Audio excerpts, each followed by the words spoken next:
前世，刘秀娥带着3个拖油瓶走投无路，我见他们可怜，便不嫌弃地收留了他们。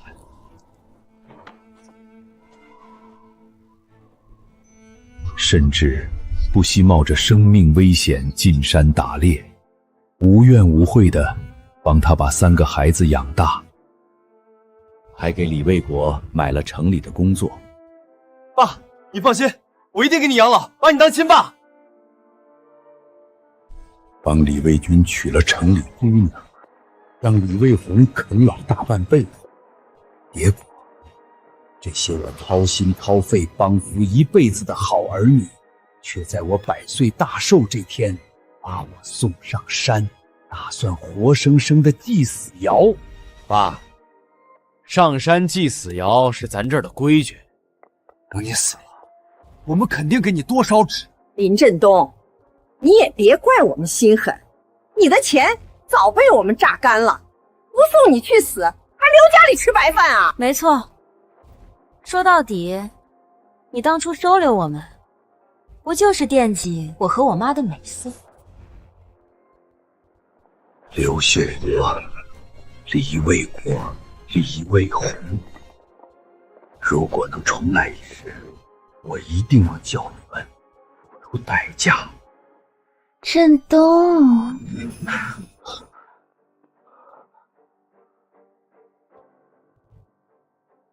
什么情况？刘秀娥这黑心寡妇怎么突然变年轻了？难道我竟然重生回了58年？振东，你要是给魏国买了城里工作，他一定会好好报答你的。前世，老子给你和那3个白眼狼儿女当牛做马，结果你却连碰都不让我碰。如今重活一世，这笔债就从你开始算。我也会好好报答你的。报答？要不是老子重生了，还真会着了你这骚货的道。林振东，你个畜生！你居然敢强迫我妈！现在就去生产队告你强迫妇女！魏国，事情不是这样的，秀娥，你快帮我解释一下啊！前世我也是中了你的计，既然重活一世，这肉老子得吃，计我也成不了。振东，你这是做什么？做什么？这话应该是老子问你才对吧？振东，你想做什么？你不是说要报答我吗？振东，我们还没有拿结婚证，你这样是不对的。哦，秀娥，你也不想你儿子没有工作吧？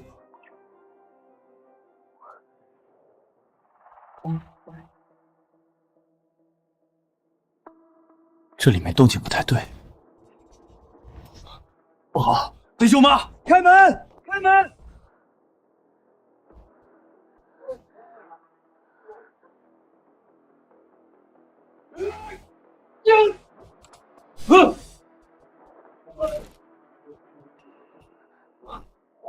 寡妇就是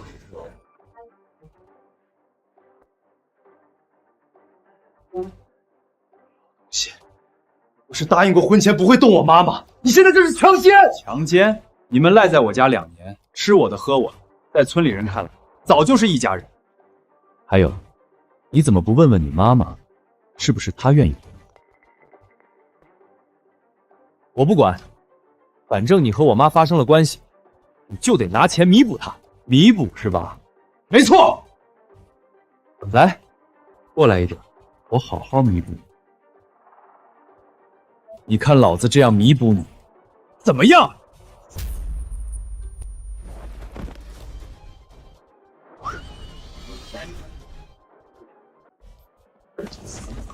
小畜生，老子就教教你什么叫他妈的尊卑有序！老东西，你敢你教老子什么？你知道要我什么？啊！我没有你这畜生儿子。魏国，你没事吧？妈，他敢打我，我爹活着的时候都没有打过我。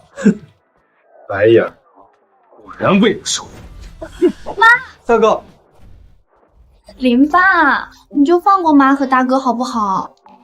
我保证，以后他们绝对不敢再冲撞你了。又是这招。前世不是你口口声声说我惦记你们母女美色吗？不过就这么弄死你们，确实太便宜你们了。这一世咱们慢慢玩。魏红，我知道你心地善良，可你知道你大哥和你妈背着你找我做什么吗？你大哥要我把家里所有积蓄拿出来，给他买一份体面的城里工作。如果我把钱都给了他，你和你弟弟怎么办？难道要一辈子待在这村里受苦吗？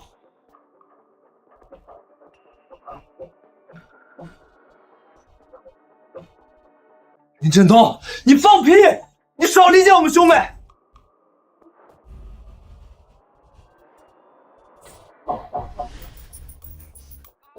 我错了，我不要工作了，不要了！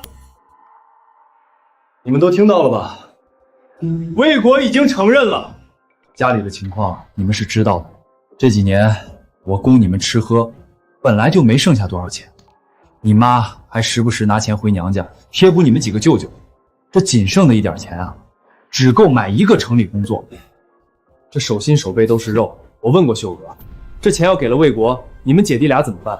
他倒会安排，说给魏红你找个好婆家，多换点彩礼，正好给魏军娶媳妇儿，留在身边好养老。你放屁，我才没。妈，他说的是真的吗？你要把我一辈子留在农村，只让大哥一个人进城工作？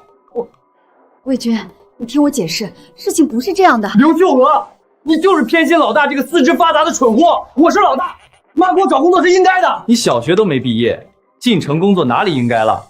你小学毕业怎么了？顶个屁用！魏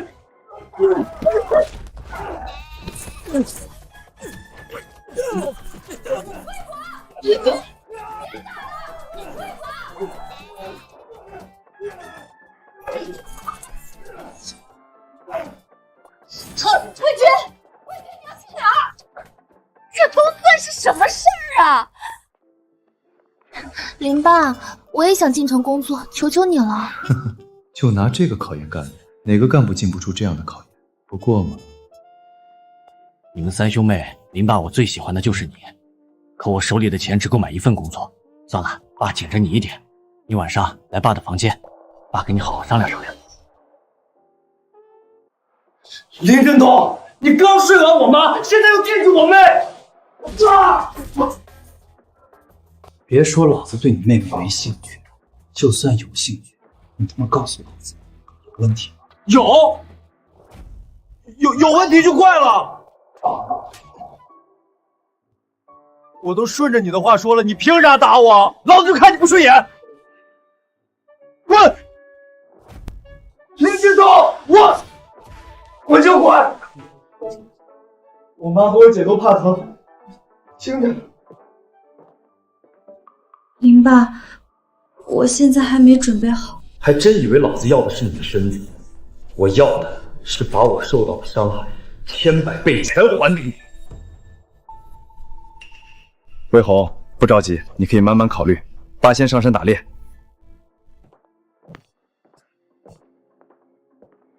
前世我在蛟龙潭打到那条价值连城的蛟蛇，才拿钱安抚住没工作的李卫红和李卫军。这一世，这蛇我照样打，不过是为我自己。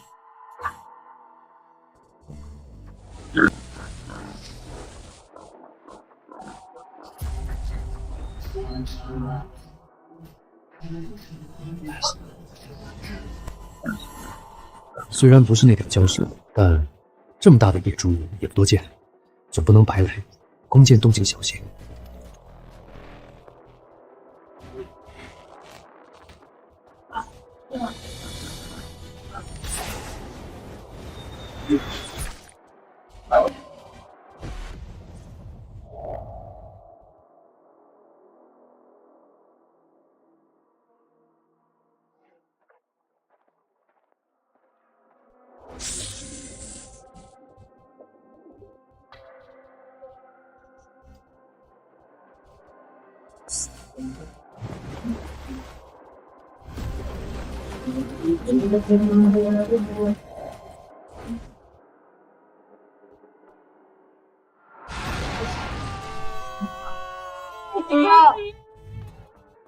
妈，林振东那个老畜生居然敢打我！今天这事千万不能算了。你也看见了，他以前对我们千依百顺，今天却突然像变了个人，我们根本对付不了他。我们可以找三舅帮忙啊，他人脉广，兄弟多，他那些朋友手上可都沾了不少血。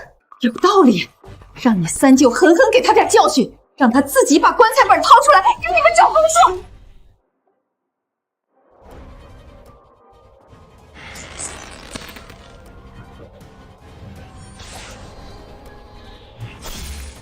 好硬，看来只有堵枪能行了。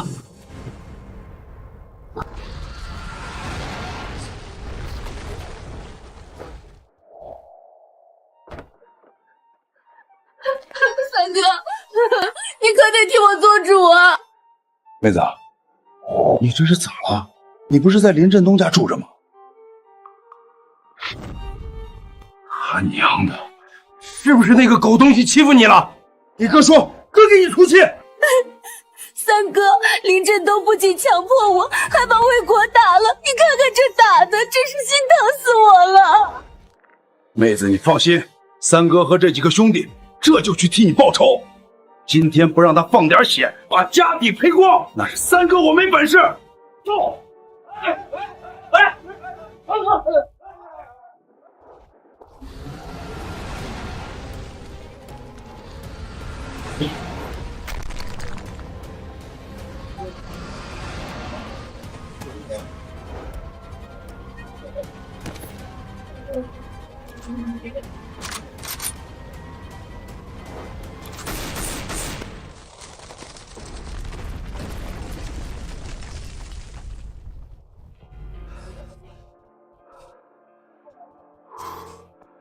总算是死了。等等，我前世被刘秀娥那黑心寡妇蛊惑着，将这蛟蛇贱卖给了他三哥刘三娃那个地痞。后来听说有人吃了他的蛇胆，直接从病入膏肓，变得生龙活虎。这一次，我可不会让这个机缘溜走。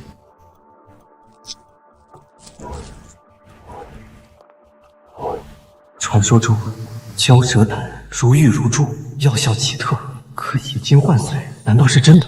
不管了，吃下去就知道了。反正这蛇身也值不少。好舒服，感觉浑身暖洋洋的，而且我的力量好像也变强了不少。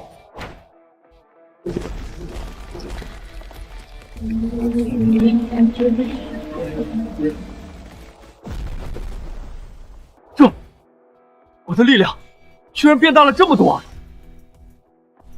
哼，天快黑了，等回去之后再好好研究一下。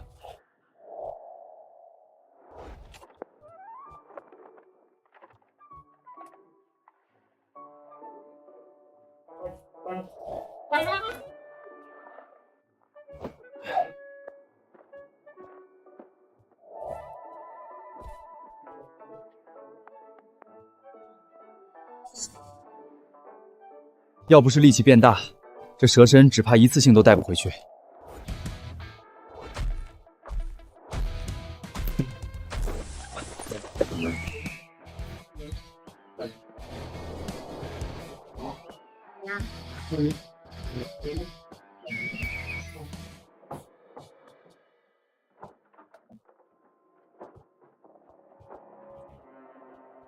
三哥，林振东那个老棒子当了这么多年猎人，有枪有剑的，你们真的能对付他吗？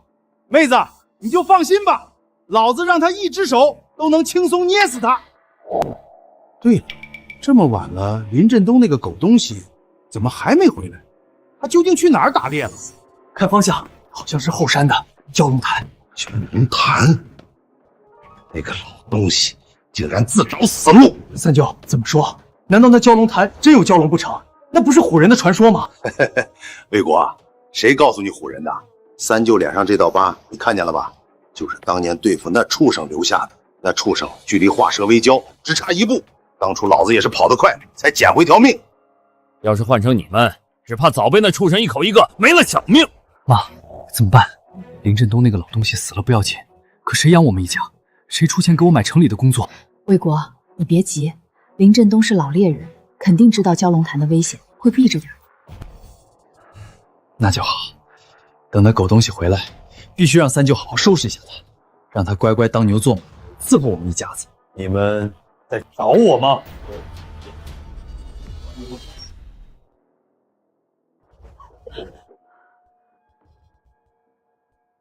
林振东，你终于回来了！我三舅带人就在屋里，你有本事再动老子一下试试！龙，世界上真的有蛟龙！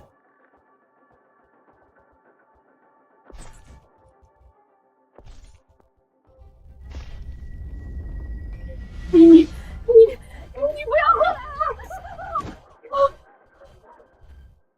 三舅，这动静，林振东好像回来了。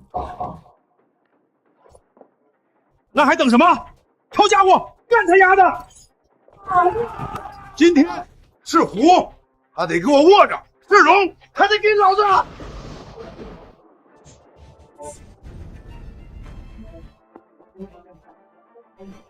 我操！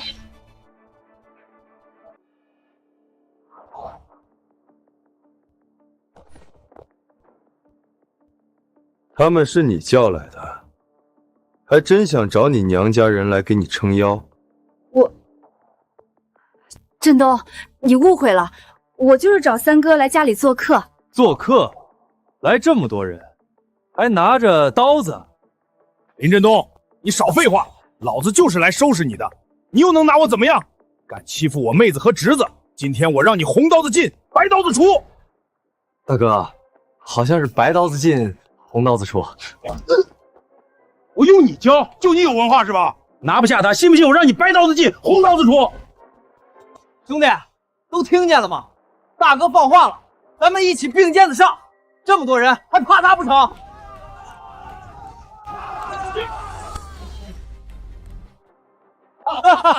林振东，你能打又怎么样？出来混靠的是背景，靠的是人脉。你一个人能对付我三舅这么多人吗？怎么办？怎么办？林振东这老东西要是输了，这城里工作肯定没我的份儿了。魏国说得好，三舅没白疼你。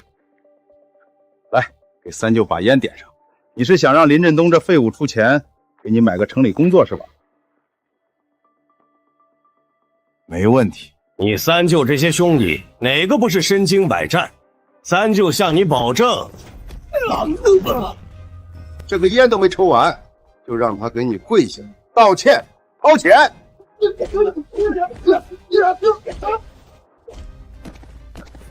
好，还是三舅你有本事，不然真让他个老东西吓住了。我看那什么蛟龙也是和野猪打架，让他白捡了便宜。三舅，情况好像有些不对。哪里不对了？你看。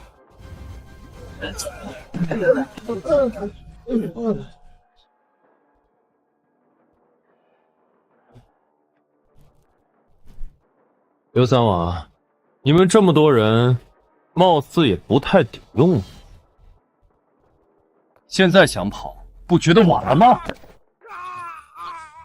林振东，我承认小看你了，老子可是你三舅哥，你要是敢动我，就是大逆不道，是吗？林振东，你个畜生，杀人可是犯法的，我要去派出所告你。靠我！你们私闯民宅，持械行凶，别说老子捅你两刀，就算弄死你，老子也是正当防卫。我错了，振东，我再也不敢了，求求你不要杀我，你放我一马。记住，不是老子不肯杀你，而是老子今天见的血够多，就先饶你一条狗命。明白，我保证以后绝不再出现在你的面前。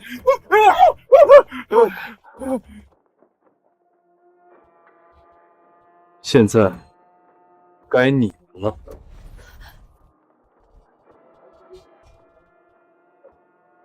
振东，我说的都是真的。我只是邀请三哥来家里做客，结果他看到了魏国脸上的伤，所以自作主张想替魏国出头，我们劝也拦不住。是他刘三娃自作主张，还是你们主动找来的？在我看来，并不重要。我今天把话放在这儿，无论你是把你娘家另外2个哥哥也找来，还是耍什么其他手段，老子都接着。振东，这事真的和我们没关系。先不说魏国进城工作，就我们全家的生活都只靠你过活，我们怎么会狼心狗肺的伤害你呢？林爸，你消消气，你身上都是血，有什么话先进屋收拾下再说。我也有些关于进城工作的事儿，想跟你细谈呢。工作？这是打定主意要为了工作牺牲美色了。对对对，振东，快进屋洗洗，我去给你烧热水。这些猎物明天再收拾。林爸，魏红，你究竟想干嘛？明知道那老东西觊觎你，你还往上贴，为了个进城名额，犯得着把清白身子搭进去吗？妈，你说什么呢？我不明白你的意思，你少装蒜。白天我去找你弟的时候，你和那老东西的事情，你大哥都告诉我了。妈，凭什么大哥能挣工作，我就不行？你就是偏心他。你让我等那老东西再挣份工作，那猴年马月，我偏要自己挣。振东，来。振东，你今天打的野猪和大蛇，明天进城后肯定能卖个好价钱。魏国呢，城里汽车班的工作是不是该定下了？我上午就已经说过，一碗水端平，端平。你怎么眼里还只有魏国？魏军和魏红不是你亲生的。我错了，振东，你别生气，我这就再去烧一盆，马上回来伺候你。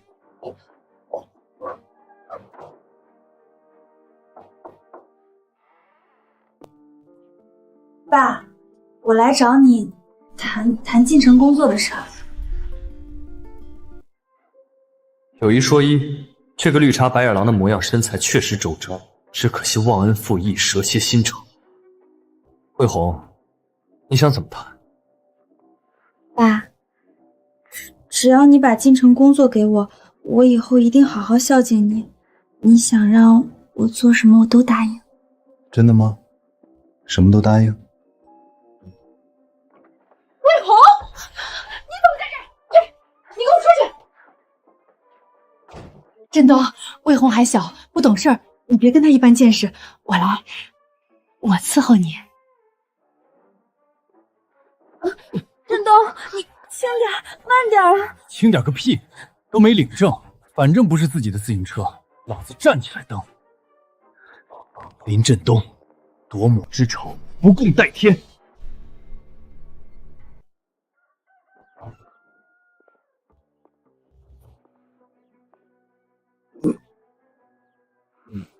林爸，那大蛇和野猪实在是太大了，妈给你借了辆板车，好方便你带进城卖。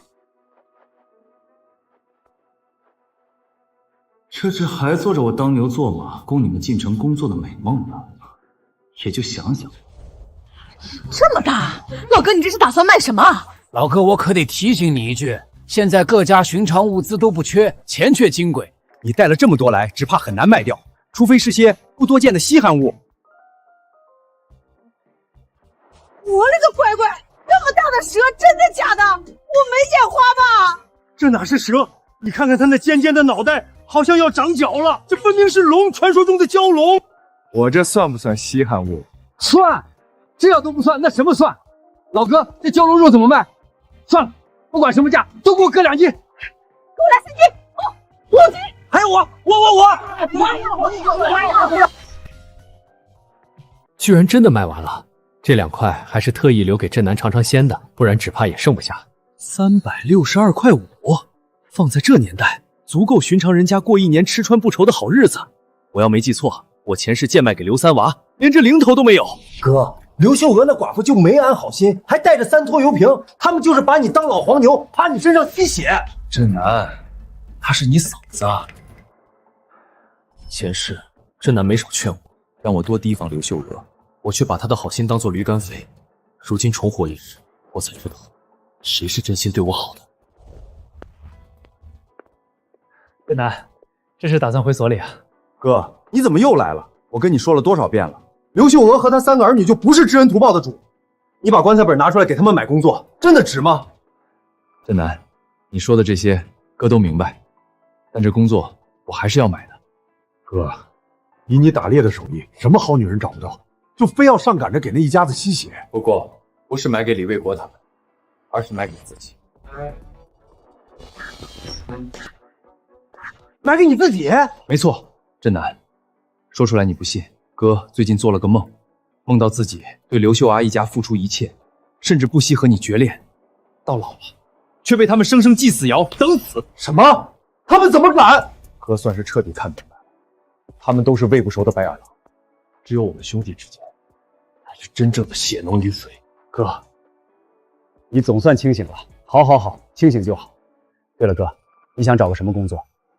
之前给李卫国那白眼牢定的是县汽车班，但我这辈子就喜欢打猎，能换成巡山队吗？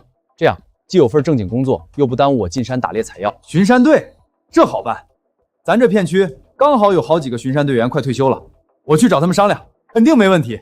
好，哥等你消息。哥，只要你别再让刘秀阁一家吸血，这点小事算什么？哪能要你的钱？拿着，亲兄弟也得明算账，不然我就不找你帮忙了。哥，只是哥你换了工作，刘秀娥一家子吸不到你的血，只怕不会善罢甘休。闹，我正等着他们闹呢。从今以后，只有老子吸他们血的份儿。妈，林振东的老东西进城半天了，工作的事儿究竟怎么样了？城里工作肯定是有的，可究竟是谁的，就要看你们3兄妹谁能讨得那老东西欢心。你们也看出来了，那老东西吃软不吃硬，我该帮你们的都帮了。谁的？当然是我，我都付出这么多了，你们凭什么跟我争？振南，时间不早了，哥就不耽误你上班了。这肉你拿着。哥，不用，你快拿回去吧，我日子比你富裕。振南，这你就不懂了，这可不是一般的肉。村后山的蛟龙潭知道吧？有一条快化焦的大蛇，这就是那畜生的肉。什么？哥，你没受伤吧？没事儿，没事就好。对了，哥，最近城外不太平，从隔壁省流窜来了一批犯罪分子，拦路抢了不少人，所里已经开出500块悬赏他们的踪迹。500，居然这么多！谁说不是呢？所里已经下了死命令，必须按时破案。哥，你也多小心，他们不是寻常混混，手里都有人命。哥明白，我就先回去了。好。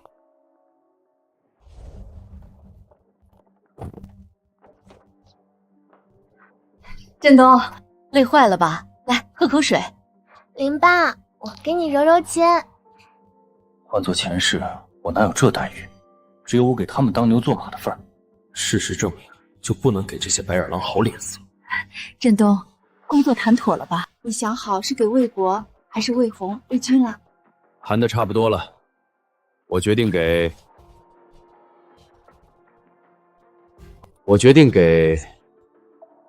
谁呢？说实话，我还没想好，手心手背都是肉，少了谁都不好。给魏红，魏军不同意；给魏军，只怕魏红也不同意。还有我啊，你怎么不问问我同不同意？爸，当然是给我。魏军是男人，正好留家里跟着你学打猎的手艺。爸，姐是女娃，终究是要嫁人的，工作给她，完全是糟蹋了啊！给我，给我，给我，给我！果然是塑料机器，不堪一击。妈，你倒是替我说句话呀！我上午就已经说过，一碗水端平，端平。你怎么眼里还只有魏国、魏军和魏红不是你亲生的？别吵了，告诉你们个好消息，我今天进城卖了野猪和蛟蛇，赚了不少钱。买3份工作不够，买2份倒是差不远。爸，你说的是真的吗？当然是真的。现在你们姐弟就不用争了。魏国一直不说话，想来是想通了，知道把机会让给弟弟妹妹了。林振东，你少在这阴阳怪气，让我求你，你休想！还什么手心手背，我呸！你不就是想把工作给李卫红吗？别以为我不知道，你一直就惦记着他。是老子太久没扇你了，皮又痒了。你又打我！我又没说错。别说打你，老子都想直接把你弄死。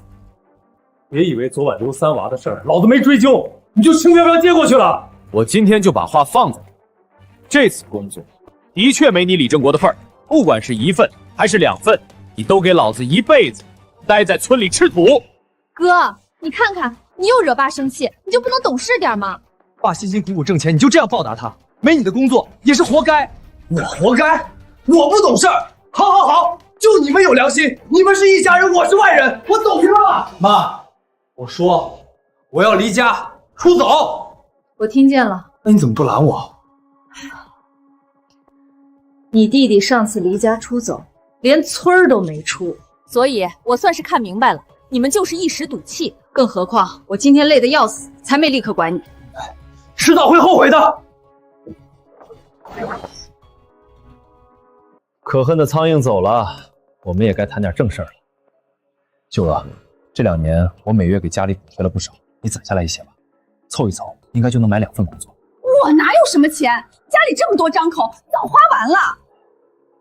这样啊，魏红，那看来你们姐弟还是得抢1份工作。2份工作，刚好我和魏军一人1份。可要是只有1份的话，就算这老东西偏向我，也难免出什么意外。不行，还是得把妈藏的钱拿出。魏红、叶军，你们想做什么？这钱真的不能动，那是咱们娘几个最后的保障。妈，等我进城工作，娶到城里姑娘，我才是你真正的保障。没错，妈，拿来吧你。果然是群大孝子，笑吧，尽情笑吧。希望你们知道真相，也能笑得出来。爸，给你，现在够了吧？还不少呢，都快100块了。没了，全没了！我辛辛苦苦攒了好几年了。以前你们一个个趴我身上嬉戏，我反过来牵诈一下你们，不过分吧？还差一点点，我今天在上山打猎，采点药啥的，应该就够了。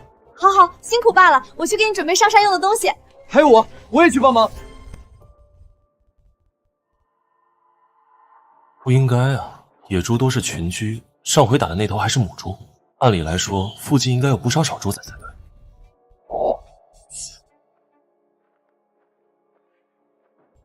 二哥，还是你这个主意好，在乡道上拦路抢劫，抢完就往这林子一钻，警察根本找不到，风险小，还赚得多。那还用你说？不过这事儿咱们顶多再干2笔，城里条子也开始悬赏我们了，见好就收。悬赏？这2人难道就是镇南说的从隔壁省流窜过来的通缉犯吗？镇南可是说了，只要发现并上报他们行踪，就奖励500块。看来这钱活该我赚。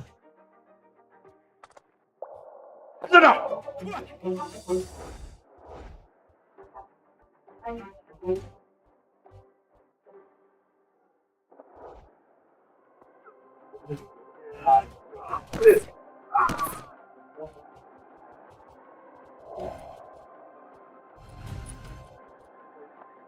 爸，三舅，林振东那个老东西又欺负我，我妈也偏心，连工作都没我的份儿，你可得替我做主。魏国，三舅为了替你主持公道，身上已经多了2个窟窿眼儿，你就放过三舅吧。那天你也看到了，那林振东厉害的不像个人，根本不是我们能对付的。三舅，私下对付不了，我们可以去派出所告他呀，告他强奸我妈、殴打我，还有捅伤你，这些可都是坐牢的重罪。告他？没错，我们去城里派出所告，他们又不了解村里的情况。退一万步讲，就算被发现是我们诽谤那个老东西，又能咋了？诽谤一个普通人，派出所顶多给我们一个批评教育，还能把我们抓进去不成？干了，魏国，三舅就再相信你一回，我们一起去告你。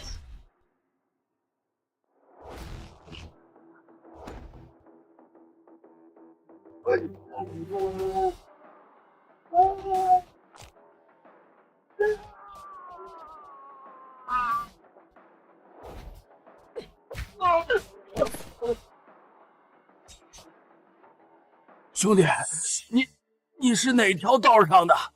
我们貌似和你没有恩怨吧？你们这些通缉犯，人人得而诛之，交代吧，你们姓甚名谁？从哪儿来？做了多少坏事？你做什么？你又想做什么？好汉爷爷，我交代还行吗？说吧。我叫刘二娃，在邻省抢了供销社，杀了人，被通缉，所以想着回乡躲躲，可两手空空，实在没脸回家，所以想着拦路找好心人借点钱花花。刘二娃，裘秀娥、刘三娃是你什么人？好汉爷爷，你认识我弟弟和妹子，他们就在林家村。混子的弟弟，通缉的儿子刘秀喜，你家的风水绝了啊！认识，不仅认识刘秀霞一大家子，现在还赖在我家吃我的喝我的。哎呦，原来是大舅哥，我们这真是大水冲了龙王庙，一家人不认一家人啊！你看我们这实在亲戚，今天能不能放我们一马？以后我肯定报答你。亲戚值几个钱？你知道县里悬赏你们多少钱吗？500块。这还是只发现踪迹的悬赏，而我直接把你们抓了，说不定就能得个全县表彰。这可是比钱更重要的名声。领导，你可得替我主张公道啊！哎，同志，你这是做什么？快起来，有什么事好好说。领导，求求你帮帮我，我给你磕头了。小同志，你有什么委屈就直接说吧，只要是真的，我保证给你做主。多谢领导。事情是这样的，我继父林振东长期虐待我，还霸占我的母亲，把我打成这样，还把我3舅的腿捅伤了，现在每天还得躺床上。什么？你们说的可是真的？那什么林振东不仅虐待你，还霸占你的母亲，故意伤害他人。领导，千真万确，我们要是有半句假话，天打雷劈。领导，你要不信，你看看我这腿，这2个伤口就是林振东他用刀捅伤的啊，现在还疼得厉害。无法无天，简直是无法无天！现在都什么年代了，竟然还有这种藐视法律的犯罪分子，光天化日之下，竟敢做出如此伤天害理的事儿！周局，你息怒，事情没有调查清楚，目前也只是他们俩的一面之词。你什么意思？你是想说我们在诬陷林振东？别以为我不知道，林振东是你亲哥，你当然向他说话。2位同志，你们放心，如果情况如实，我们一定替你主张公道，无论他是谁的亲戚，都绝不姑息。林振东，这次就算你不死，也得脱层皮。周局，好消息！林家村的生产队打电话来说，悬赏的那2名通缉犯已经被人抓获了，现在人就在林家村。什么？也在林家村？是谁抓获的？这可是我们全县的英雄典范，还不快好好准备，奖金锦旗必须得好好表彰。卫国，你觉得会是谁啊？我们村什么时候多了一位这种能逮捕通缉犯的猛人？无论是谁，只要不是林振东那个老东西就好，一定不是。你给我走快点，磨磨蹭蹭的。我已经用生产队的电话通知了城里派出所，马上就会来接收你们。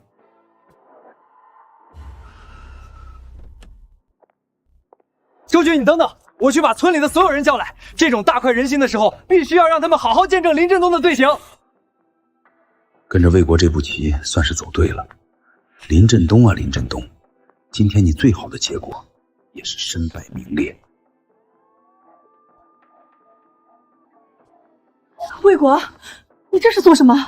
他们是什么人？怎么把警察叫来了？妈，这位是县派出所的周局长，他听说了林振东的恶行，是特意来给我们做主的。今天一定要把林振东抓起来，送进大牢。什么？你真报警了？这不会影响魏红和魏军的工作？关我屁事！反正工作又没我的份儿。抓了林振东，大家都别想活。嫂子，你别怕，你们林家村刚出了个逮捕通缉犯的英雄，却又出了这种恶人，简直是蒙羞。我们一定帮你铲除这颗毒瘤。通缉犯？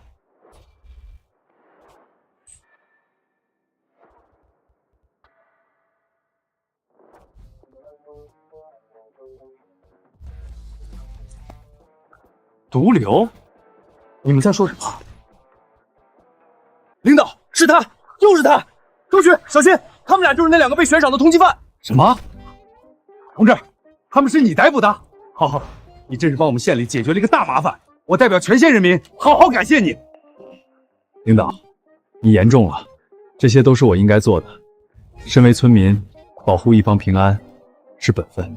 哎，不必谦虚，你是不知道，为了抓他们俩，我们派出所费了多少功夫，调了多少人手，你这可是立了大功啊！你就是我们县里当之无愧的英雄，必须好好表彰表彰。来，同志，拿着，这1000块钱奖金和锦旗，是给你此次的奖励，这是你应得的。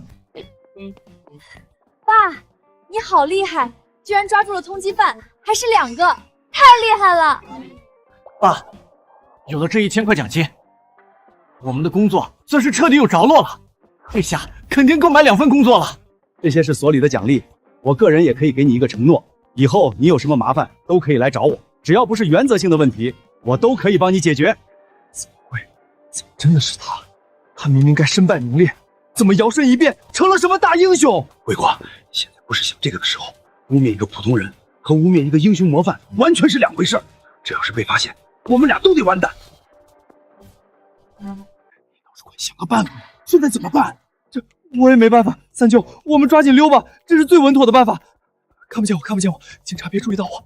哎，你们2个过来一下。好了，想想了。来，小李，我给你们介绍一下，这位是我们县里的英雄林振东同志。你刚都听见了，他一己之力逮捕了2位通缉犯，立了大功。你刚不是举报有人强奸你母亲，殴打你和你三舅吗？好像也姓林来着，说出来，我和林同志一起替你做主。今天一定要严惩这种犯罪分子，还你们一个公道。领导，我记错了，我不报警了，刚才都是我一时糊涂乱说的。不报了？怎么回事？我明白了，他就在现场，对不对？是谁？别怕，有我们在，我们都会帮你出头。周局，我要是没猜错，他们俩口中的那个人，应该就是我。这究竟是怎么回事？林同志可是我们县里的英雄，他们怎么会举报你？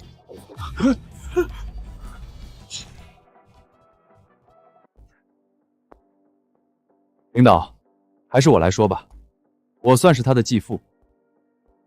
我们夫妻之间感情和睦，发生点什么，怎么能算强奸？至于他们身上的伤势，则是因为前几天魏国不知受了什么刺激，突然要我砸锅卖铁，把家里所有的积蓄都拿出来，给他买一份城里的工作。家里这么多孩子，我怎么可能只供着他一个人？得一碗水端平，不是吗？是得一碗水端平。做父母的哪能偏心一个孩子，忽略其他孩子？林同志，你做得对。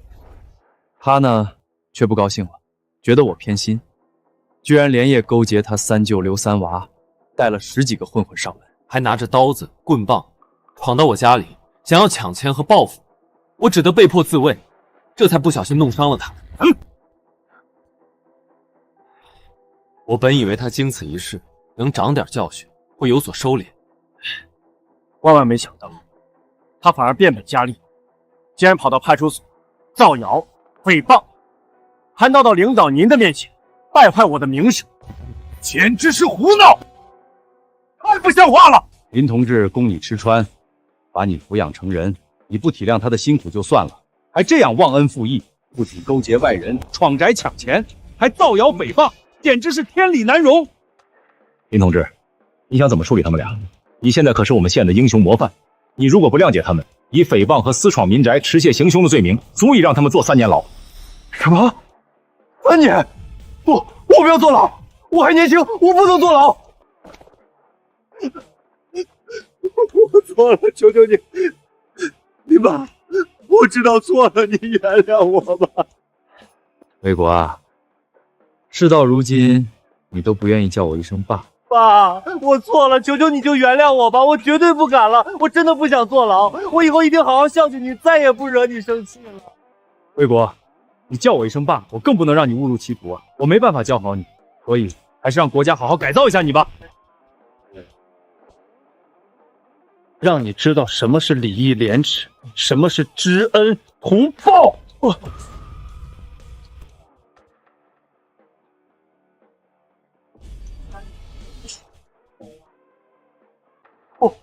我不要坐牢，我错了，我真的错了。妈，你快救救我！你答应过我，亲爸会好好照顾我的。你快求求林爸，让他原谅我，我不想坐牢。魏国，我的儿啊，山东，我相信巫婆已经知道错了，她还年轻，不懂事儿。求求你，你就再给她最后一次机会吧！我以后一定好好管教她，再也不让她惹你生气了。妈，你替她求情干嘛？她这是自作自受。爸辛辛苦苦给我们挣工作的钱，她反而跑去报警，想把爸抓起来。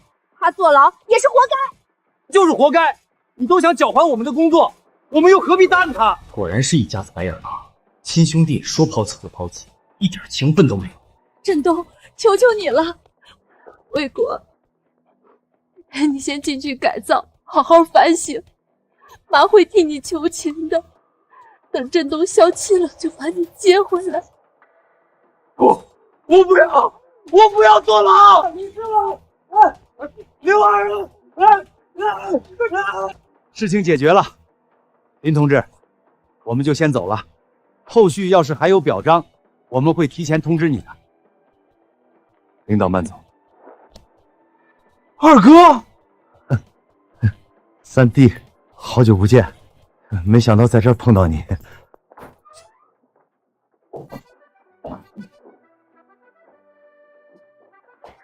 爸，现在大哥进去了，家里又得了1000块的奖励，买2个城里工作绰绰有余了。你看我们的工作什么时候能办下来？就是，爸，你打算什么时候办下来？我还等着工作去追城里的对象呢，还心心念念工作呢。呵呵，李卫国进去了，接下来就该轮到你们了，新仇旧恨一起算。你们就放心吧，爸明天就进城去给你们办工作。爸答应你们的事儿肯定做到，不过你们答应我的事儿也得办出来。爸，你就放心吧，人家一定会好好报答你的，绝对不会让你失望的。魏鹏，你这是做什么？爸刚回来累了一天了，也不知道给你爸倒杯水，快去倒水。究竟想干嘛？真要为了个城里工作，什么都不管了？妈，你烦不烦啊？我自己心里有数，我不过是给那老东西一点甜头，工作定下了，你看我还搭不搭理他？就是，要不是我在追求个城里的富家小姐，需要份体面的工作，我才不会低三下四的叫他爸呢，真是恶心，一点都不想叫。人前叫爸，人后就叫老东西是吧？你们果然没让我失望，一点都没变，还是这么忘恩负义。不过，李卫军的城里对象难道是他？城里对象是你上回说的那个千金小姐吗？霍军，那你可得把握住了。应该就是他了，楚莹莹。前世李卫军那崽子冒充大学生，花言巧语把他骗婚成功。我老年凄惨，被祭死窑的时候，整个家里也只有他愿意偷偷帮我，给我送点吃的喝的。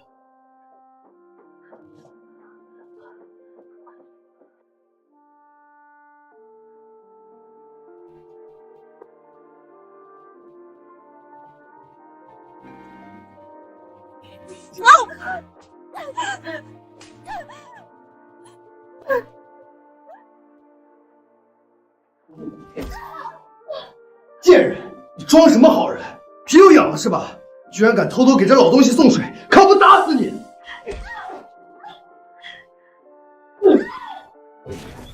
上一世我被你们害得惨死，他被你们害得家破人亡，过着生不如死的日子。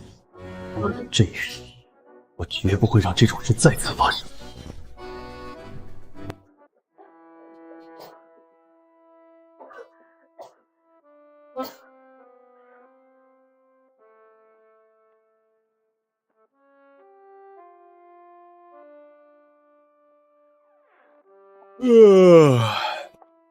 爸，你是打算今天进城谈工作的事儿吗？钱够吗？这是我攒的零花钱。爸，我想去百货公司当售货员。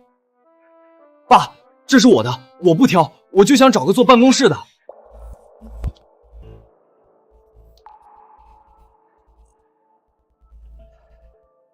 好，好，好，你们都是好孩子，爸一定给你们办好。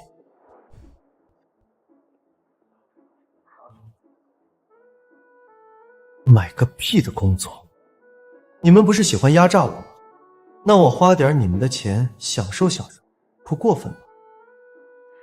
摸坏了你赔得起吗？这一辆100多块呢。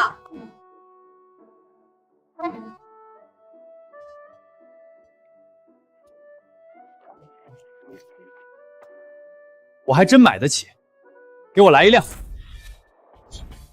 哦，好好，同志，我这就给你开票。我要没记错，这个时候整个林家村也就生产队长有辆自行车。对了，再给我来2条华子和熊猫，再来瓶毛子，黄桃罐头，麦乳精。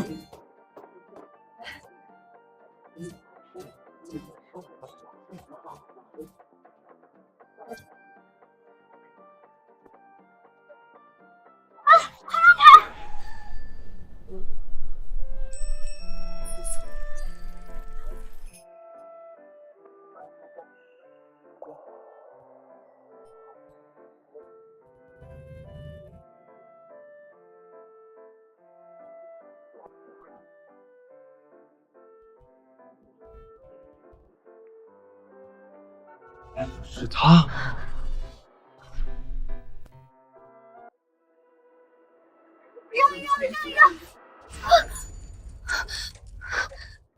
对不起，真的对不起，我刚学会骑车没多久，忘记刹车坏了，差点撞到你，实在太抱歉了。没错，就是他，楚莹莹，县城首富的宝贝千金，前世被李维军那畜生骗财骗色，婚后日夜遭受打骂，过着暗无天日的日子。不行，我现在一个陌生人，就算提醒他，他多半也不会相信。大叔，你没事吧？是不是哪里受伤了？没事儿，小姑娘不用放在心上。你这么急匆匆的，是有急事？我爷爷病了，卧床不起，需要用人参补身体。听说这里新进了一棵30年的老参，我着急过来看看能不能买到。你需要30年份的老参？准确来说是需要50年以上的老参，可这种年份的太罕见了，只能先凑合用。是吗？我常年进山打猎采药，对山里的情况熟得很，知道哪里有50年份的老参。真的吗？大叔，你没骗我，那我爷爷的病就有救了。当然没骗你，等你有空，我可以带你一起进山找，亲自挖给你爷爷。今天不行吗？我爷爷的病情真的挺急的。这不正好，楚莹莹亲自上门，发现李卫国不过是个乡下穷小子，所谓大学生不过小学毕业，到时他的谎言自然不攻自破。今天也行，我正好要回村，带你一起进山，尽快把老参挖出来。那我们一言为定，我这就回家准备，我待会儿直接去你家找你。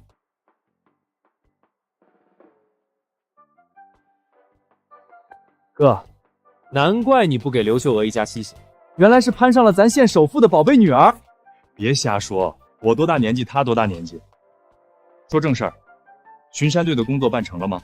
当然，你现在可是县里的英雄模范，这点小事儿还不是手到擒来？工作证明都给你办好了。李卫红、李卫军，等你们看到这份工作证明，不知道会是什么表情。你们的美梦该醒了。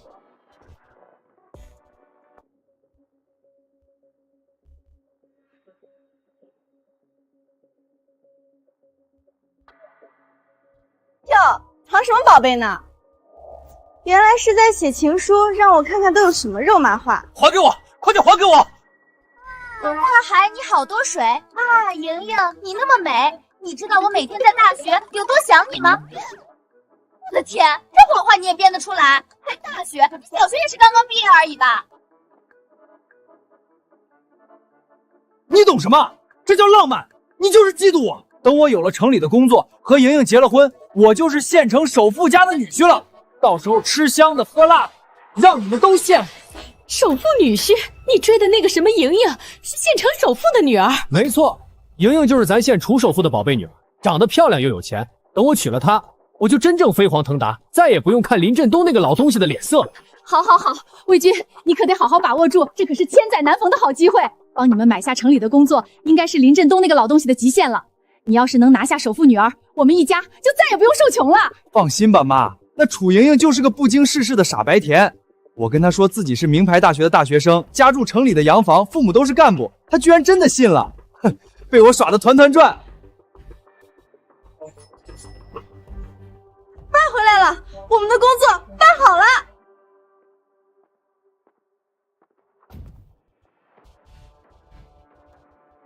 爸，这自行车哪来的？这么新，一看就很贵。爸，工作的事是不是谈妥了？工作证明在哪呢？快给我看看。没错，工作。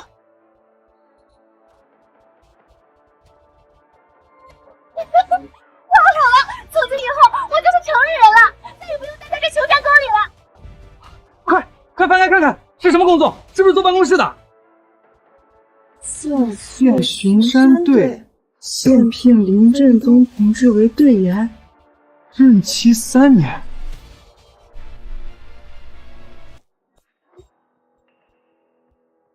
怎么会这样？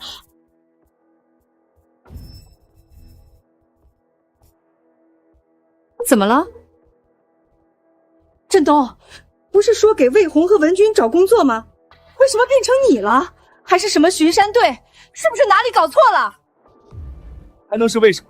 当然是因为你的宝贝大儿子李卫国呀！我之前就在想，他那样闹，跑到派出所报警，造谣污蔑，会不会连累我们？都是他害来，我猜的都是对的，我们的工作都被他毁了。没想到还能从这个角度解释，倒是省了我不少功夫。魏军说的没错，实在是魏国造谣报警那事儿影响太坏了，县里的领导都知道。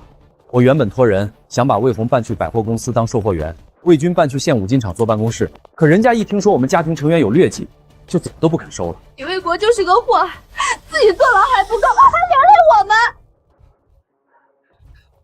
等他从监狱里出来，我一定要找他算账，都是因为他，我们的一切都毁了。振东，工作没办成，那钱总拿回来了吧？魏军谈对象急需用钱啊，还有我们之前给你的那些钱也得还给我们吧？那可是我们的血汗钱。人家说这是我们自己的原因，出了这种事儿概不退还。给百货公司的钱，人家给换成了这辆自行车和这些东西；给五金厂的钱，人家给换成了巡山队的工作名额。我想着魏军体弱，连枪都没摸过，干不了巡山队的活，只能我勉为其难顶上了，不然这钱就白花了。这造孽呀，简直是造孽呀！我们的钱，我们的工作全没了。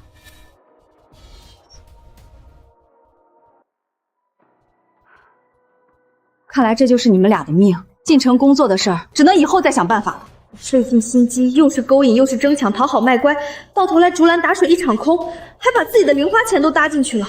我不甘心，都是你的错，都怪你生了个好儿子，害了我们一辈子。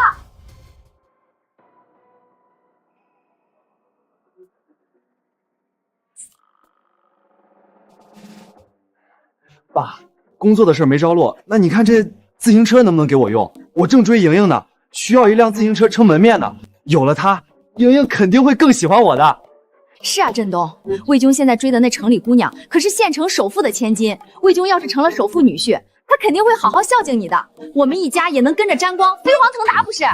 孝敬，是我亏着良心砸锅卖铁帮你包装自己，买自行车、买手表，帮你冒充大学生，结果却害了楚莹莹一家，让她受尽折磨。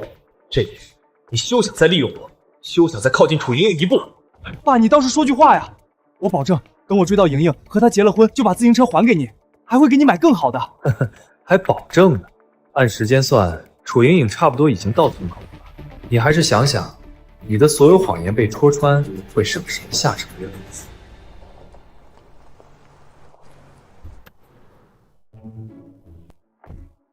大妈你好，请问林振家怎么走啊？我找他有点事儿。振道江啊，你往前走，过了那棵老槐树，第3家就是。多谢大妈。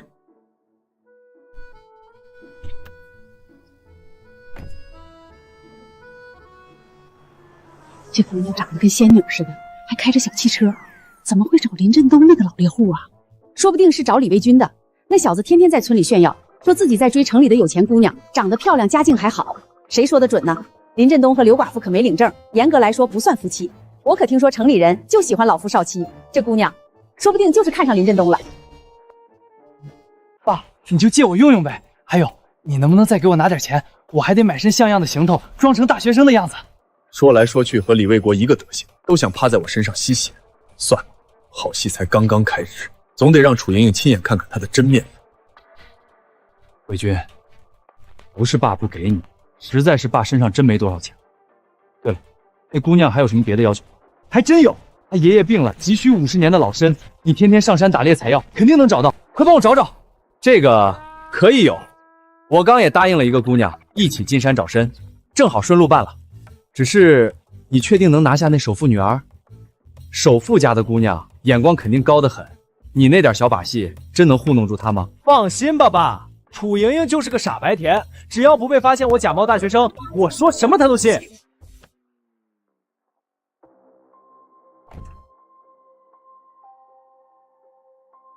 我操！他怎么来了？我跟他说我现在在大学里，可千万不能让他发现我在这儿。她呀，就是我约好一起进山找参的姑娘。怎么？她就是那个什么首富千金？爸，你怎么不早说？重点是我也不知道。妈，你们千万注意，别露馅儿。我先进屋躲起来，绝对不能让他发现我，不然就前功尽弃了。就这副不堪的模样，楚莹莹堂堂首富千金，真能看得上？大叔，我来了。我们什么时候进山找参啊？我已经迫不及待了。就你一个人，而且进山采药，你穿这身不合适，换这套吧。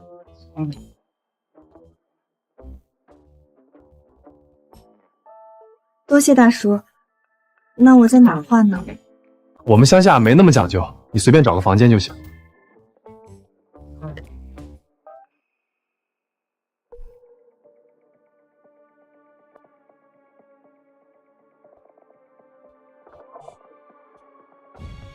不好！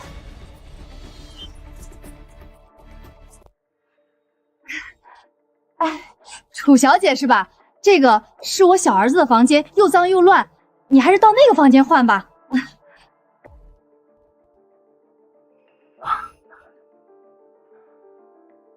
好险，差点就露馅了。瞒得了一时，瞒不了一世。李伟军，我们慢慢玩，反正你大哥已经进去了，接下来就是你了。好了，楚小姐，我们出发进山吧。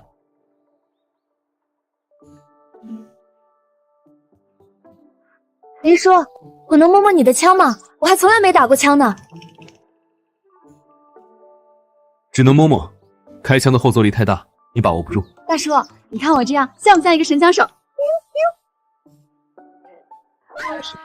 好痛！大叔，我好像崴到脚了。我看看，崴的还不轻，就算现在下山，按你这情况，天黑前也走不出山。都怪我。大叔，要不你背我吧？男女授受不亲，而且我可听说你有对象了。什么对象？就是一个死缠烂打的苍蝇罢了。天天吹牛说自己是大学生，还住城里别墅，就他那土里土气的气质，也好意思出来骗人？他居然知道李维军是假冒的，这么看来，前世李维军肯定用了其他卑劣手段，才把楚莹莹搞到手上。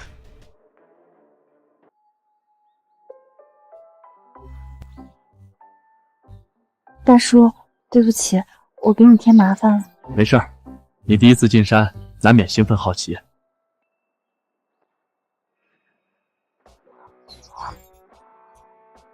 楚小姐，我好像发现你需要的50年老参了。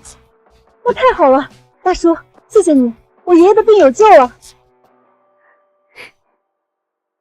大叔，你为什么要系红绳？这是老一辈猎人的规矩，都说人参成精会变成人参娃娃跑掉，系上红绳就能拴住它。在我看来，就是为了醒目，下次再来也能快速找到。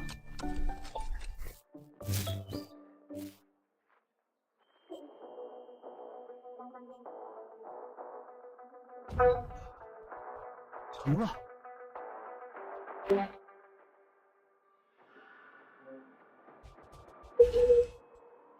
凭什么你就能去守护女儿？凭什么我被林振东那老东西占尽便宜，却什么都得不到？魏军，这天可都快黑了，孤男寡女在山里过夜，我都不敢想象会发生什么。你少胡说！楚莹莹是城里人，眼光高得很，怎么会看上林振东那个老东西？就算是我，都还没碰到他的手一下。是吗？我看林振东比你有本事多了，又会打猎又会找参，楚莹莹说不定早就看上他了。李卫红，你给我闭嘴！反正莹莹不可能看上那个老东西，更不会允许他碰他一根手指。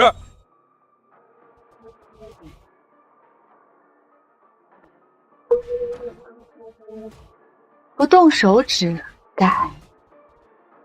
直接抱住吗？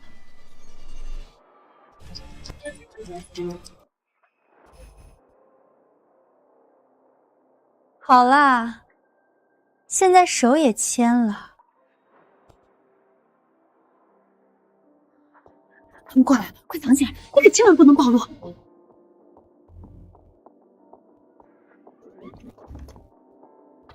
这是怎么了？脚崴了？多亏大叔背我，不然今晚就得上山过夜了。振东，这么晚还没吃饭吧？你赶紧找药给楚小姐涂涂，我去给你们做饭。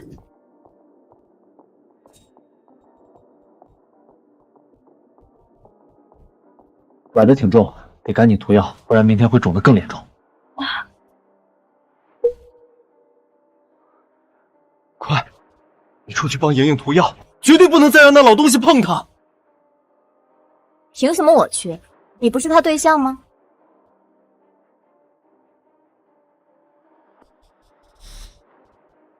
大叔，麻烦你了。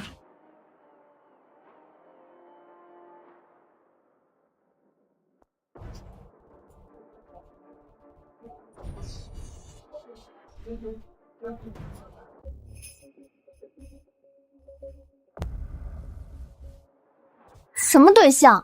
就是一个死缠烂打的苍蝇罢了。就他那土里土气的气质，也好意思出来骗人？楚小姐，刚才在路上你说你有个对象是大学生，家里还在城里有别墅。你听见了吧？莹莹居然主动跟林振东提我，他心里果然有我。大叔，你记错了吧？不是对象，是一只死缠烂打的苍蝇，我躲都来不及。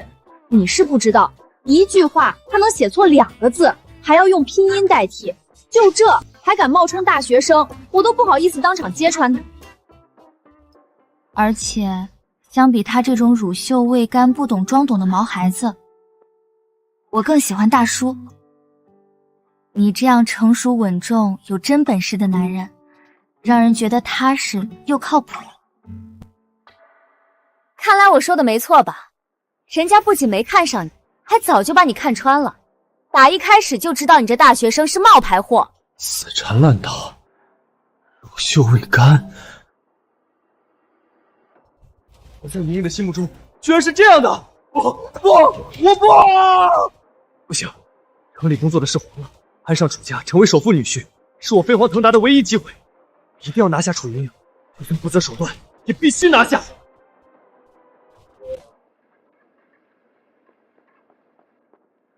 妈，找回给咱家母猪配乳药，还有吗？快给我找出来！你要那玩意儿做什么？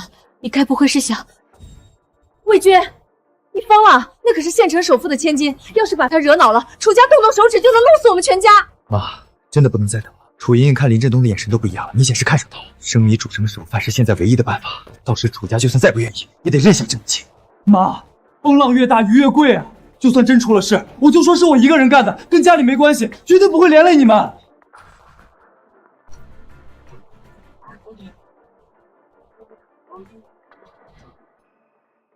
小心点儿，别露馅了。这药劲儿大得很，千万别闹出人命。放心吧，妈，等我成了楚家女婿，一定让你进城过上好日子。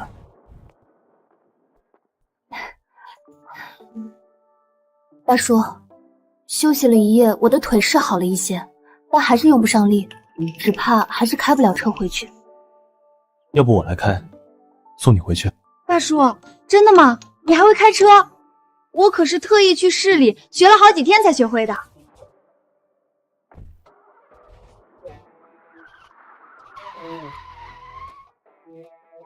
大叔，你也太厉害了吧！打猎、找参，还会开车，简直是全能，也太有魅力了吧！怎么可能真的会开车？我都不会，这不可能！上车吧，我送你回去。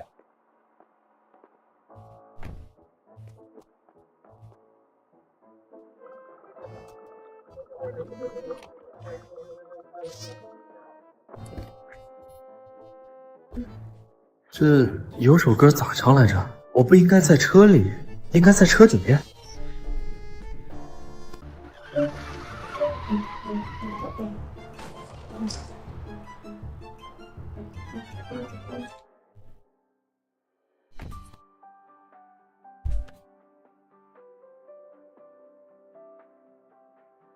大叔，谢谢你送我回来，要不要进屋休息一下，喝杯茶再走？不了，我还得抓紧去市场，把昨天采的其他药材卖掉，不能耽误了。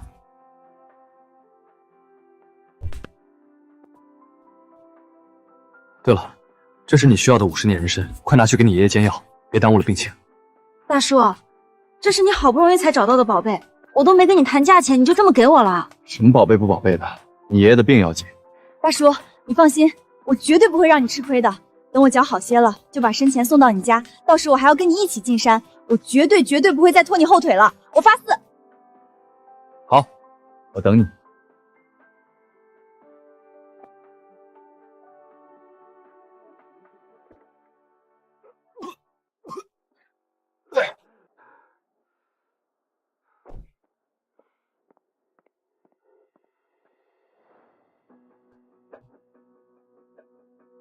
这么煞费苦心跟来，我倒要看看你能耍出什么花样。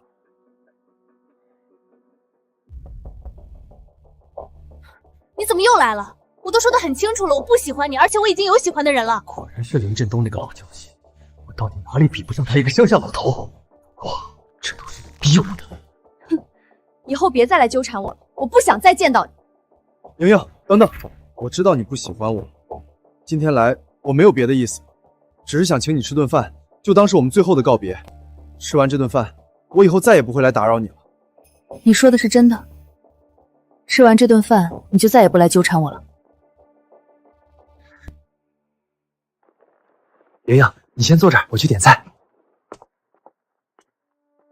贱人，我让你装清高，我让你对我甩脸子，搞里头，我给你全搞里头。原来如此，行事多半用这龌龊手段。不过这一回，你可要搬起石头砸自己的脚。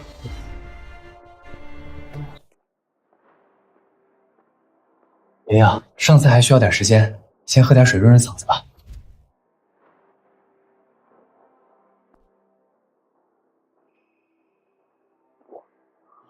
真的喝了。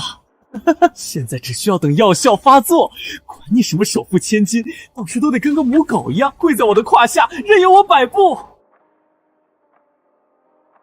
3分钟过去了，怎么一点反应都没有？难道是假药？可明明当时给家里母猪配蒸时，猪圈可是嗷嗷叫了一整夜，药效明明很厉害。你这是在奇怪，明明我被下了药，却一点反应都没有。他怎么会知道？莹莹，你说什么呢？什么下药？我怎么完全听不懂你在说什么？李卫军，我在说什么？你心知肚明。给我下药，我看你真是活得不耐烦了。信不信我现在就告诉我爷爷，让你直接牢底坐穿？莹莹，你真的误会了，我怎么会干下药那种断子绝孙、伤天害理的事情呢？你要不信，我喝给你看。我这杯水和你的是同一壶里倒出来的，根本没有区别。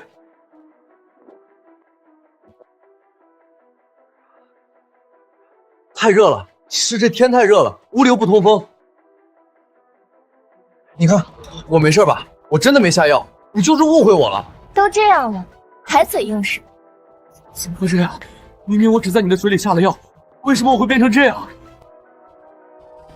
当然是因为在你下药之后，趁你不注意，我们把你2杯水杯换了。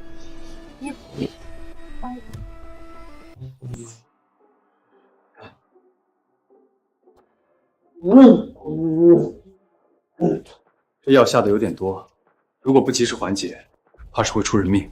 那也是他自作自受，这种人不该给他点教训。服务员，问你个事儿，你们店里的肉都是每天新鲜现杀的吗？你什么意思啊？我们饭店做的都是良心生意，后院现在还拴着一头大肥猪呢，不信你自己去后院看。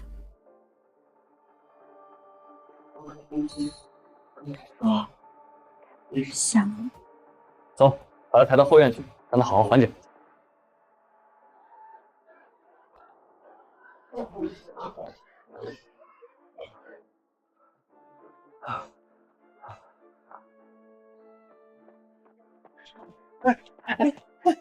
美人，别走，来，让我亲亲你，抱抱你。宝贝，你怎么好像变胖了？身上的肉也多了不少。不过白白胖胖的也挺好，愈发眉清目秀，我更喜欢了。宝贝儿，我来了，我有点急，你可得忍一下啊，待会儿你就知道我的厉害了。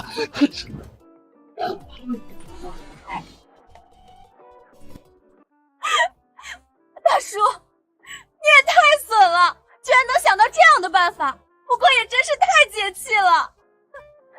我看李卫军以后还有没有脸见人，还有没有胆子再出来骗人。他这是罪有应得，要不给他点刻骨铭心的教训，他只怕会更加变本加厉。对了，大叔，你怎么知道他要给我下药？你不是说去市场卖药材了吗？难道你担心我，一直悄悄跟着我？其实李卫军是刘秀娥的小儿子，勉强算是我的养子。他就偷偷藏在汽车的后备箱里，跟着我们一起进了城。我早就发现他了，知道他没安好心。什么？他居然是你的养子？没错，之前在家里的时候，他就一直藏在房间里，生怕被你发现他是在冒充大学生，还偷偷着观察我们的动静。大叔，他叫你一声爸，要是我们在一起了，他是不是就得叫我一声妈？别瞎说，我们年纪差距太大了，不合适。我还有事儿，先回去了。大叔，我一定会拿下你的。反正你和刘秀娥又没领证，不算真正的夫妻，而且他们一家子都只是想吸你的血，根本不配待在你身边。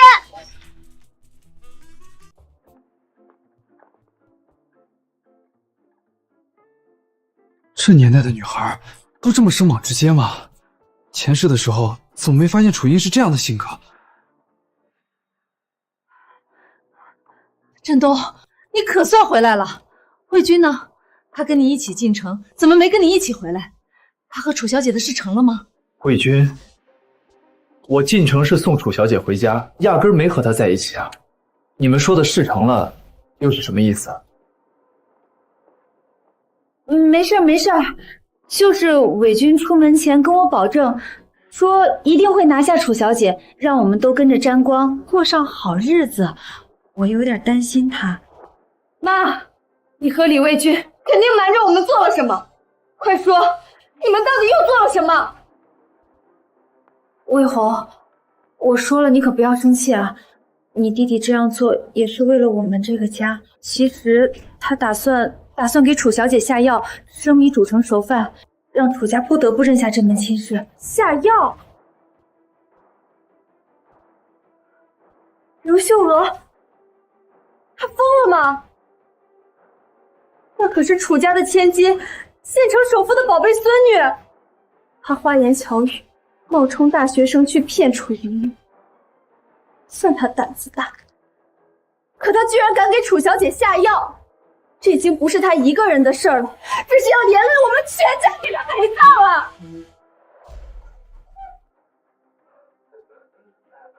魏军，你这是怎么了？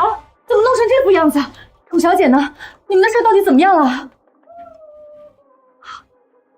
魏军，你这屁股是被狗咬了？我想起来了，那个服务员当时好像说过，后院拴着的是一头大灰猪，而且还没被阉掉，所以它不是被狗咬了，而是货真价实的被猪给拱了。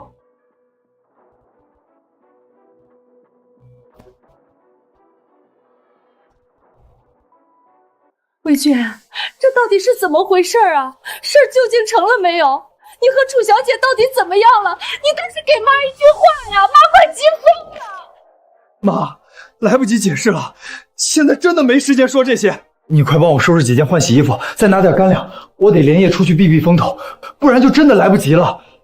还有，最近村里要是有什么关于我的谣言，你千万不要相信，也别跟别人辩解，就当没听见。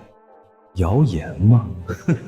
你当时可是抱着那头大公猪，一口一个宝贝叫亲热，还主动扑上去贴贴，这事儿算不算提上裤子就不认人？魏军啊，你不会是下药失败了，还被楚小姐发现了吧？她该不会正带着人赶过来要找你算账吧？妈，你别问了行不行？你就照我说的做，快给我收拾东西。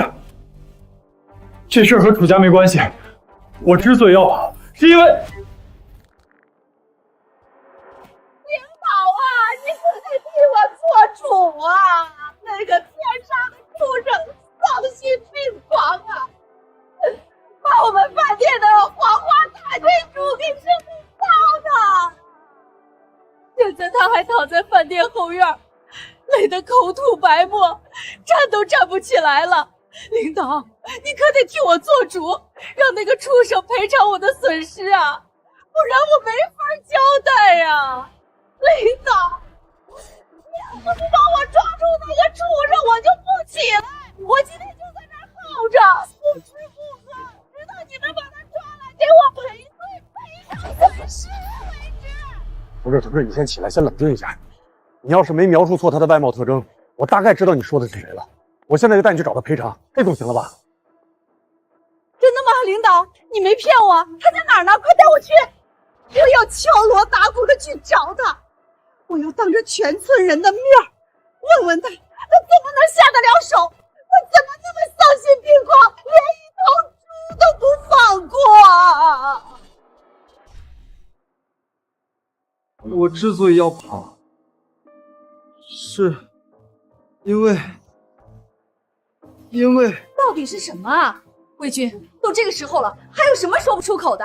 你快说啊！再不说就来不及了，快说呀！就是啊，你说出来，让大家一起乐呵，让大家一起想办法帮你啊！人多力量大，说不定我们能帮你解决麻烦。魏军，三妈求你了，你大哥已经进去了，现在家里就靠你了。你要是再出什么事儿，我们这个家就彻底散了。爸，我也求你，别再逼我了，我真的不能说。不行，不能再拖下去了。这饭店的服务员已经去报警了，说不准现在已经带着警察在来的路上了。这要是真在村里被抓住，当着全村人的面把事情做实，我的名声就彻底臭了，以后再也没脸见人了。我不要了，我什么也不带了，妈，我先走了，以后有机会再来看你。你不能走，你要是走了，待会儿楚家要是上门兴师问罪，我们可怎么办？你自己惹出来的祸，你必须自己留下来解决。我再说一遍，我躲的真不是楚家，跟楚家没关系。你以为我会信你的鬼话？不是楚家，你会这么火急火燎的想要逃跑，就像被猪拱了一样。你才被猪拱了，你才被猪拱了，李卫红，你全家都被猪拱了。说的好像我全家不包括你似的，咱全家要是真被猪拱了，也是你第一个被拱，而且还是被一头大公猪拱。你，大哥，你在家吗？我找魏军有点事儿。别开，别开门！完了，全完了！从今以后，我算是彻底没脸见人了。魏军，你不是说没事吗？为什么林正南又来了？妈，你不懂，你根本不懂我现在的感受。我以后再也没脸做人。大哥，我看你家门关着，还以为你不在家呢。对了，魏军在吗？这位同志有事情要找他。魏军，怎么了？出什么事了？我们接到这位大姐的报警，说有人把她饭店里的猪给糟蹋了。她描述的嫌疑人特征和魏军很像。没错，公安同志，就是这个畜生把我们饭店的黄花大球猪给糟蹋了。猪糟蹋？什么情况？这还是人话吗？这话你怎么说得出口？分明是我被糟蹋了，是我被那头猪给糟蹋了。要死了！难怪你刚才反应这么大，原来你是真被猪拱了。魏军，你告诉妈，他们说的不是真的，对不对？你快告诉妈，这一切都是误会，是他们冤枉你了。魏军啊，你怎么干出这种伤风败俗、丢尽脸面的事儿呢？这可是要被人戳一辈子脊梁骨的。我们家的脸都被你丢尽了。就是魏军啊，就算手扶千金没看上你，你也不能自暴自弃成这样啊！居然连一头猪都不放过！闭嘴！闭嘴！闭嘴！你给我闭嘴！那是意外，我是被人下药了，我是被人设计，坏了我的好事。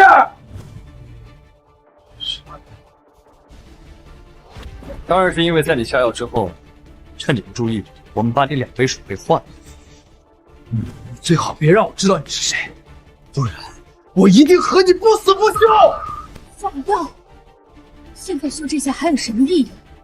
一切都已经发生了，我让你别冒险，你非不听，还说什么风浪越大雨越贵。现在好了，不仅失败了，还闹出这么大的笑话。那个正南，魏军这事儿说到底也只是一头猪，算不上什么大事儿，是不是我们只要赔偿这位大姐的损失，就能放过魏军？理论上是这样的，只要你们愿意赔偿她的经济损失，并且取得她的谅解，这事儿可以私下解决。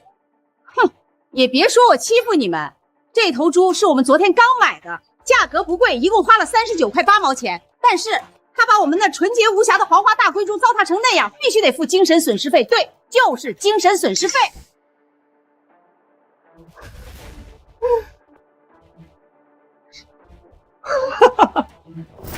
我还没问你们要精神损失费呢，你倒是为了一头猪先管我要上，你自己听听，这离谱吗？那咋了？有本事你别干那种丧心病狂的龌龊事儿！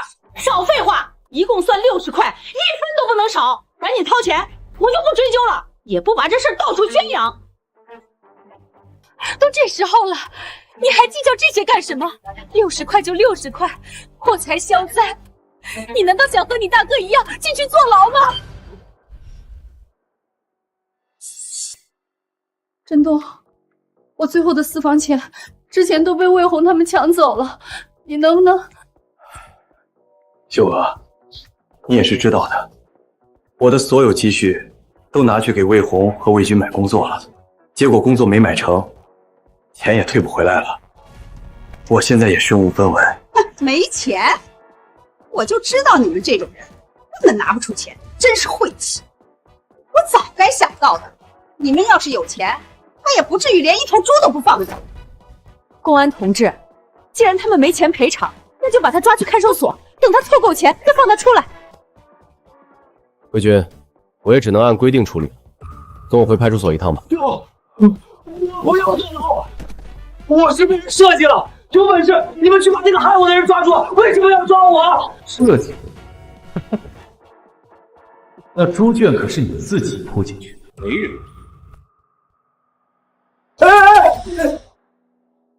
魏军，我知道是谁坏了你的事儿，那个人就是我。什么？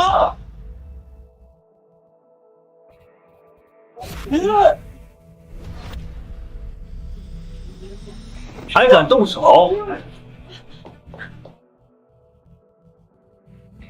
什么？我要杀了你！林振东，我一定要杀了你！原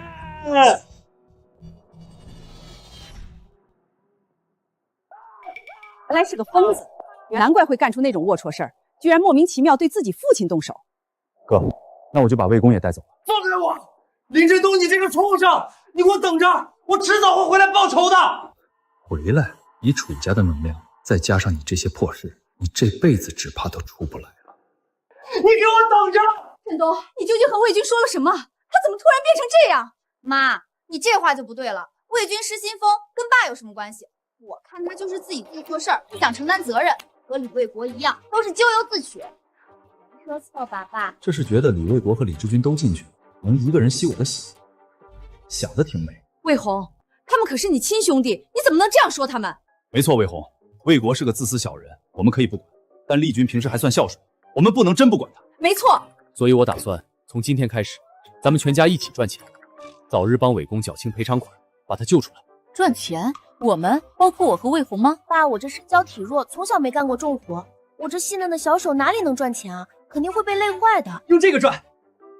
我已经和生产队说好了，你们每天出5亩地就能换1毛钱，只要你们不眠不休坚持半年，再加上我打猎的收获，就能凑够赔偿款，把魏军救出来了。3亩地都能要我们的命，现在居然让我们出5亩！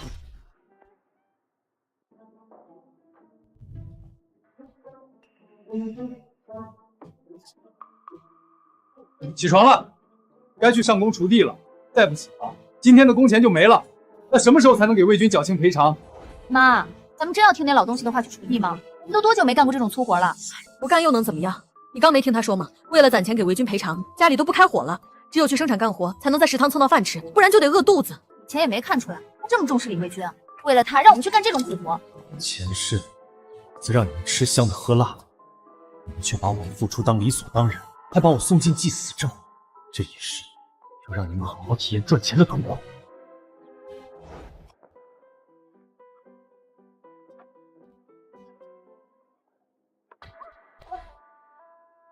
妈，我不干了，我这才刚多大一会儿，手上就是全是水泡了。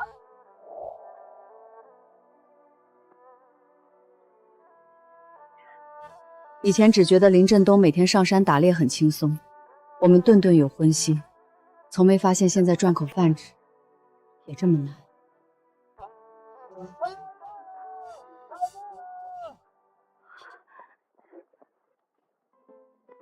快看看里面有什么，我想吃红烧肉。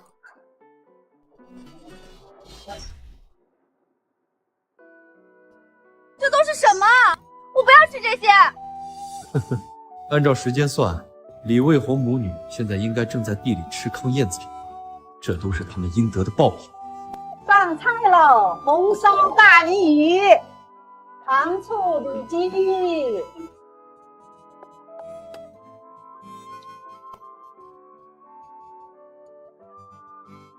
红烧狮子头，猪肉炖粉条，小鸡炖蘑菇。这最近是粥不是水吗？里面根本就没有米。这是之前答应你的报酬。好，好，好，以后再有这样的好事儿，你尽管说。咱也不是为了钱，主要是看不惯他那丧心病狂的兽行。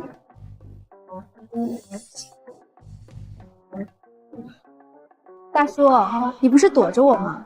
今天怎么愿意约我见面了？谁说我躲着你了？实在是你年纪还小，我们俩不合适。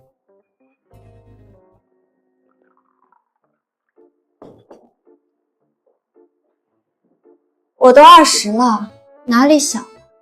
不信你仔细看看，摸摸也行。好了，大叔，不逗你了。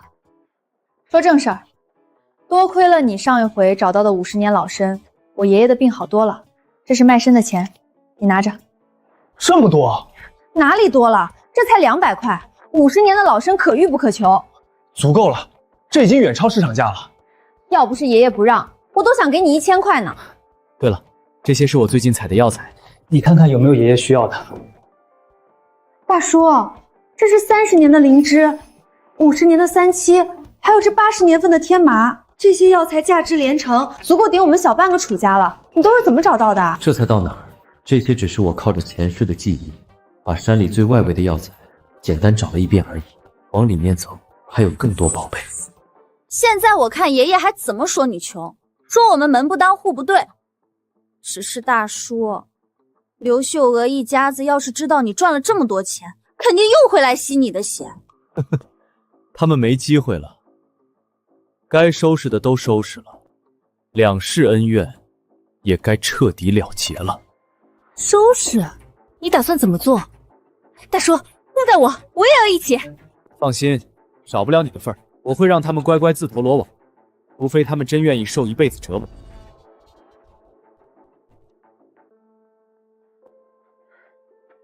妈，明天还要去锄地吗？这2天我们连1亩地都没锄完，半年也锄不完5亩，还有那饭给狗都不吃，我坚持不下去了。不干又能怎么样？难道你指望林振东良心发现吗？他整天进山，现在连人影都找不到。妈，你说林振东那个老东西是不是在故意折磨我们？他是不是知道我们以前算计他的事儿，回来报复我们？应该不会吧？虽然我们吸他的血，给他设局，让他给我们当牛做马，但也不至于吧？算了，不想了，我太累了，只想睡觉。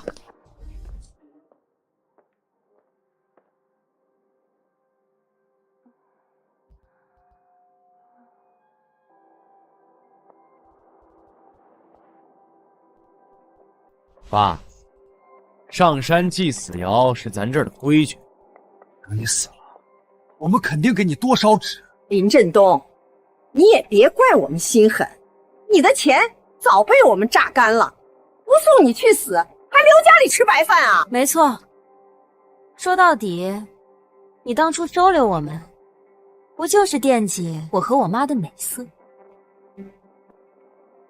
刘秀娥、李卫国、李卫红，如果能重来一世，我一定要叫你们付出代价。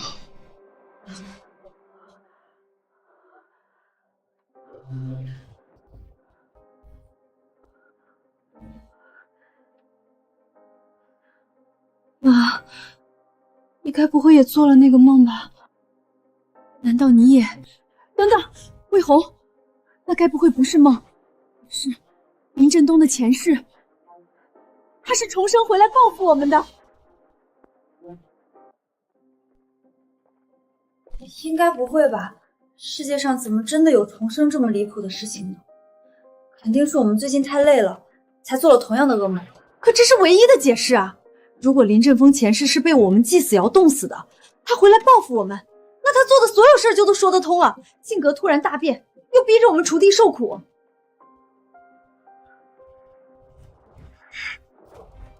前世他是不是被我们弄死的，我不清楚，但我和魏军的事儿，确实就是他搞的鬼。魏国、魏军，怎么是你们？我们不是在狱里吗？越狱，李卫国和李维军两兄弟真有这么大的胆子？当然，他们俩一个暴躁莽撞、自私自利，一个阴险狡诈、贪生怕死，却都一样无法无天。在得知短时间内出不来后，铤而走险是他们唯一的选择。大叔你好厉害，把他们摸得这么透。可是你怎么确定他们就会自投罗网，还会来绑架我呢？毕竟严格来说，我和他们俩可没有直接的深仇大恨。一方面是他们误会了我们的关系，想拿你要挟我；另一方面是……哦，是吗？那我和大叔你是什么关系啊？大叔，说嘛说嘛，你倒是说说看，我们是什么关系？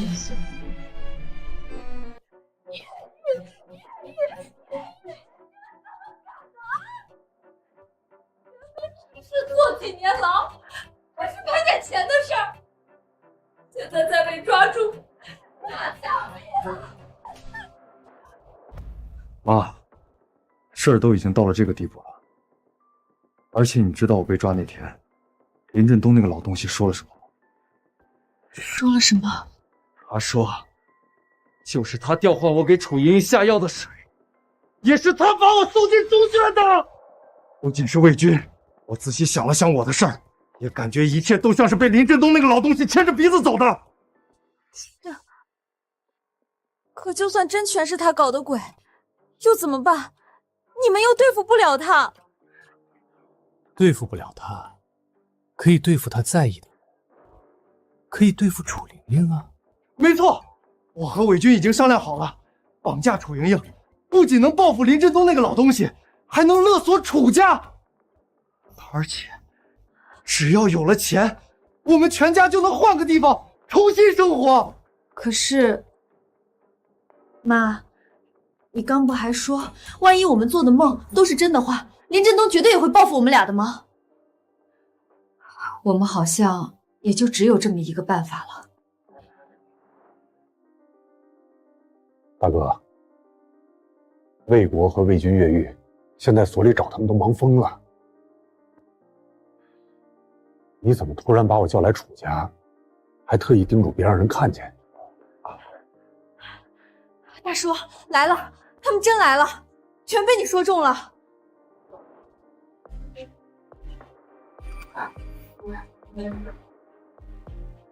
大叔，你说待会儿他们冲进来，看到我们，发现自投罗网了，会是什么表情呢？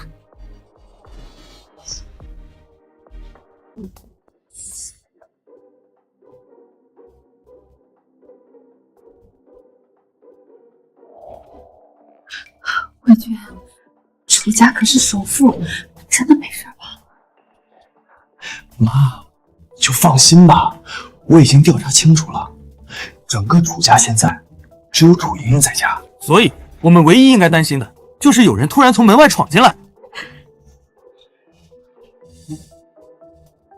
这还真是自投罗网。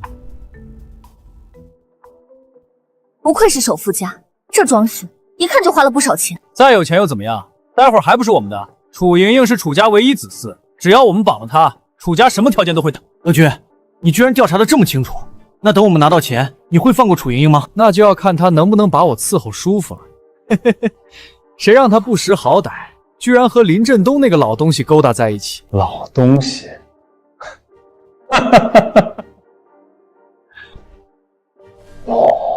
魏国，我怎么好像听到林姐？你们怎么会在这儿？你们怎么会在这儿？这里是我家，这话应该是我问你们才对吧？李卫国、李卫军，伸手就擒吧！刘秀娘，乖乖跟我回去，说不定还能从轻处理。还有你们俩私闯民宅，意图绑架。卫军，现在怎么办？你不说你都计划好了吗？别慌，我们有4个人，而他们只有3人，依据在我们。快上来，按照人计划行事。李卫军，让我一个人上，你真的要傻？当时3天带了那么多人，不就要被老东西一个人给趴下吗？那你说怎么办？束手就擒，然后被抓去枪毙？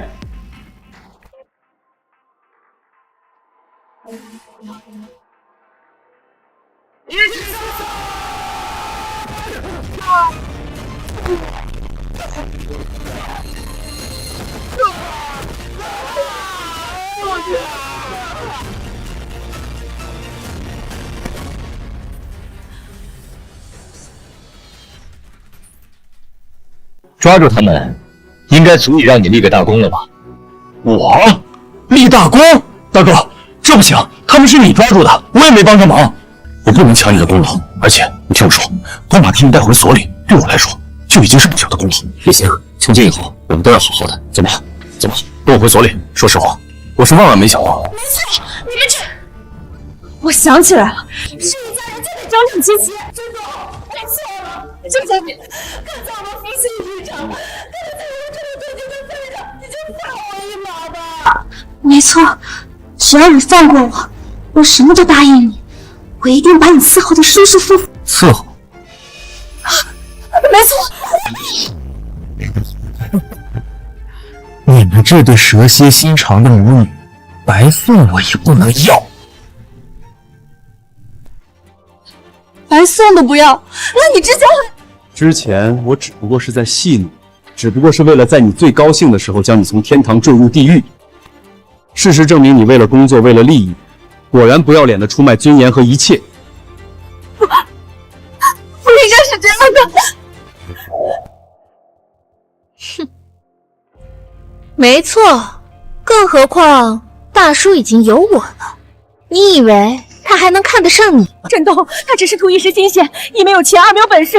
他堂堂首富千金，怎么可能真的看上你？谁说大叔没本事？大叔会采药，会开车，会给我智商，会算无一策，是天底下最好的男人。还有，谁告诉你们大叔没钱的？这些天我帮大叔把他采的那些珍稀药材全卖了，你知道卖了多少钱吗？多少？好几万，都顶我小半个楚家了。还有，这就是我和你们的差距，你们只会心安理得的趴在大叔身上吸血，只会坐享其成的索取，而我能站在大叔身边，帮助大叔成为更好的人。妈，或许我们真的错了，一切结束了。大叔，什么结束？是我们崭新的生活开始了。你休想再推开我，我这辈子认定你了。